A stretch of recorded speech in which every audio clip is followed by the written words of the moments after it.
자, 한강벨트 중에 이번에 단수 공천을 받은 동작 의뢰 나경원 전 의원 같은 지역을 좀 주목해 볼 필요 있는데 한간에는 뭐 추미애 전 장관이 나경원 전 의원을 상대하기 위해서 지금 현역인 판사 출신 이수진 의원을 제치고 이곳에 온다. 뭐 이런 설도 있을 만큼 단수 공천된 동작 의뢰 뜨겁습니다.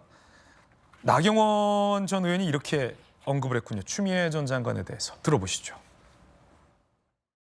민주당이 자객으로 추미애 전 법무부 장관 보낼 수 있다는 예측 나오는데 누가 나와도 괜찮다고 생각을 합니다. 사실 뭐 추미애 전 장관의 경우에는 보수의 어머니라는 이야기도 있지 않습니까? 누가 나와도 저는 특별한 의미가 없다 이렇게 생각합니다. 아니, 저 보수의 어머니 무슨 뜻입니까, 성춘 부장님?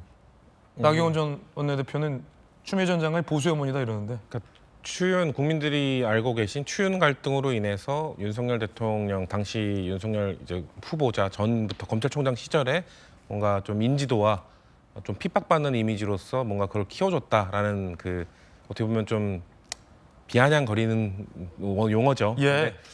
전 나경원 의원이 자신감을 갖는 이유가 있을 것 같습니다. 왜냐하면 나경원은 2014년에 동작을 해 재보궐선거 때 진입을 했거든요. 이거 지역구를 원래 그 이전에 다른 지역구였다가 그때도 14년에 민주당 이 진영에서 어떤 후보를 공천할 것이냐로 매우 설왕설래가 많았습니다. 예. 기존에 있던 지역위원장을 제외하고 새로운 후보를 공천을 하려고 했었고 결국 진보 진영 단일화를 위해서 고 노회찬 전 의원을 거기에 공천을 했었거든요. 그러니까 동작을 지역에서 그 야당 후보, 야당 진영의 후보가 누가 되느냐로 뭔가 시끄러울 때 나경원 의원은 손쉽게 됐었거든요. 그런 과정을 겪었던 나경원 의원이기 때문에 이번에도 뭔가 그 논란이 뭐 많고 누가 오느냐, 현역을 교체하느냐, 뭐 추미애 장관이 오느냐 이런 거에 대해서 오히려 즐기고 있지 않을까라는 생각도 들고 전 개인적으로 추미애 전 장관 뭐 민주당의 자산이고 경력도 많고 인지도 높기 때문에 활용한다면 충분히 활용할 수 있는 카드라고 생각은 하지만 과연 수도권에 적합한 인물인가라는 건 저는 개인적으로 의문부호가 있습니다. 왜냐하면은 수도권 특히 서울은 중도층 표심이 매우 그 선거에 판가름을 하는 중요한 키입니다. 근데 전 추미애 장관, 제가 인식하고 있는 추미애 전 장관은 중도층에 어필하는 것보다는 지지층에 뭔가 그 확고한 지지를 받고 있는 좀 공격형 스타일의 정치인이기 때문에 과연 이 서울에 있는 중도권 유권자로부터 어필할 수 있는가? 전 그래서 추미애 전 장관을 당에서 정말 활용하고자 한다면 뭔가 여론조사나 이런 것들 객관적 데이터로 돌렸을 때 윤석열 정부 정권에 대한 심판론이 높은 지역을 가야지 뭔가 통하는 것이지 서울 이런 중도 표심이 중요한 서울에 있는 현역 의원이 있는 곳을 뭔가 제끼고 전략 공천한다? 저는 그 전략은 좀 부적절하지 않을까 생각하고 있습니다. 왜냐하면 이게 연결되는 이야기가 지금 우리 송파감 얘기했잖아요. 석동현 씨 컷오프되고 그리고 바로 저희가 본 게 동작을의 나경원 전 의원, 이번에 단수 공천의 나경원 전 의원의 반응, 추미애 전 장관에 대한 거론이었습니다. 이 이야기가 연결될 수 있는 이유는 그 사이에 어제 저희 돌직구쇼에서 전해드린 동아일보 취재 내용 때문인데 최근 이재명 대표가 비공개로 추미애 전 장관을 만났다. 동아일보 보도에 따르면 이재명 대표는 추미애 전 장관에게 험지 출마를 요구하며 그 송파갑에 출마해 줄 걸 권유했다. 그러자 추미애 전 장관 측은 추 전 장관의 체급상 송파갑은 어울리지 않는다라며 이 대표의 제안을 거절했다. 이 동아일보 보도가 중간에 있기 때문에 이 이야기가 지금 연결되는 거거든요. 그러면 이 보도가 사실이라면 김광선 변호사님. 체급에 맞지 않다라며 송파갑 출마를 거절한 추미애 전 장관이 혹시 내 체급이면은 뭐 동작을 정도는 가야지. 내심. 뭐 그럴 수도 있죠. 근데 그럴 수도 있는데 지금 추미애 전 장관은 본인이 지금 배지를 달고 싶은 거지 체급 따질 생각은 없을 거예요. 그런데 그럼 왜 송파갑을 가지 않는다고 했을까? 아니 험지예요. 가서 이렇게 뻔하니까 배지 달기가 어렵거든요. 이제 동아일보 그 보도 내용 사실인 걸 전제로 얘기하는 겁니다. 뭐 아닐 수도 있죠. 그리고 송파가 갔는데 뭐 별로 가서 가능성이 굉장히 높아요. 당선 가능성이 높아. 그럼 당연히 간다고 했겠죠.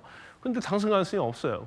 그런데 이제 본인의 체급에 맞는 후보를 나경원 후보가 체급에 맞다. 뭐 물론 뭐 비슷할 수 있죠. 다선 의원이고요.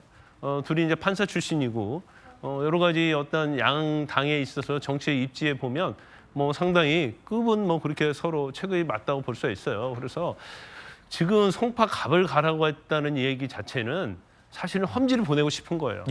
왜냐하면 동작은 상당히 민주당 강세지가 아닙니까? 지금 민주가 갖고 있죠. 그렇죠. 그렇기 때문에 그냥 추미애 의원을 전 의원을 공격수로 쓰고 싶은데 동작 가서는 이게 이제 안 된다고 생각하는 것 같아요.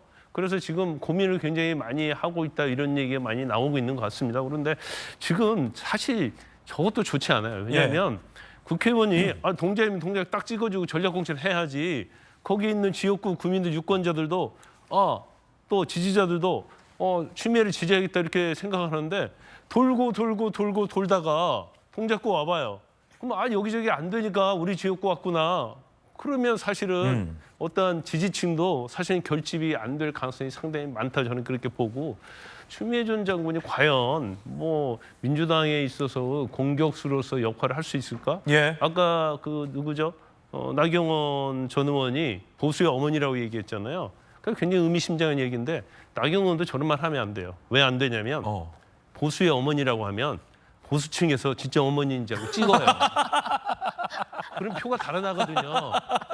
단지 민주당에서 보낸 뭐 엑스맨이다. 이제 이 정도 얘기하는데 보수의 어머니라고 보면 정말로 또 나경원 의원을 좋아하고 하는 사람들은 진짜 어머니인지 알고 찍을 수도 있고. 그 진지한 표정으로 말씀하셔서 진지하게 들었는데 농담할 땐 농담이라고 말씀을 해주시고 밝혀주십시오. 농담인가요?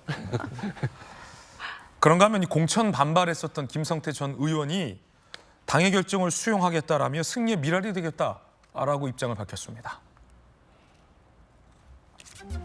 핵관이 만들어낸 결과다라고 반발을 했었는데 한동훈 비대위원장이 진짜 단식으로 민주주의 훼손을 막은 분이다라며 높였죠. 그러자 물러나야 할 시간 승리의 미랄이 될 것이다라며 김성태 전 의원이 수락을 하며 몸을 낮췄습니다. 수복을 하며 몸을 낮췄습니다.